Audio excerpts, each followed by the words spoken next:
Hello guys, welcome back to మీ వరంగల్ పిల్ల vlogs. Hope you guys doing well.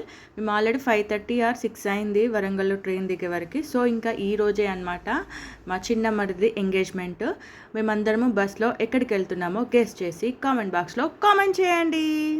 ఇప్పుడు మేము వెళ్తుంది భూపాలపల్లి అనమాట. సో అమ్మాయి వాళ్ళది అక్కడే ఎంగేజ్మెంట్ చేసుకోవడానికి మేమందరం కలిసి అక్కడికే వెళ్తున్నాము. ఇంకా ఇక్కడికి వచ్చేసామన్నమాట. పూజ అవన్నీ ఇంకా అయిపోయాయి. సో ఫస్ట్ కేక్ కటింగ్ అవుతుందన్నమాట. కేక్ కటింగ్ అయిపోయాక ఇంకా రింగ్ ఎక్స్చేంజ్ క్రియేమ్ అని ఉంటుంది కదా, సో అది అవుతుంది. ఇంకా ఆల్మోస్ట్ వచ్చారు, ఆ పూజ అయిపోయింది కదా, సో ఇంకా అందరూ తినడానికి అని వెళ్ళారనమాట. వీళ్ళది ఇప్పుడే ఇంకా రింగ్స్ క్రియేమ్ అని కూడా అవుతుంది. మేమైతే చాలా అంటే చాలా సంతోషంగా ఉన్నాము. ఇప్పుడు మా ఇంట్లో ఇంకా ప్రణీత్దే లాస్ట్ పెళ్ళి అనమాట. ఇంకా అందరం కలిసి వెళ్ళి చాలా బాగా ఎంజాయ్ చేస్తూ ఉన్నామన్నమాట. ఇంకా ఫంక్షన్ అయిపోయింది, తినేసి ఇంటికి వెళ్ళిపోయాము. ఇలాంటి వీడియోస్ కోసం ప్లీజ్ లైక్ చేయండి, షేర్ చేయండి.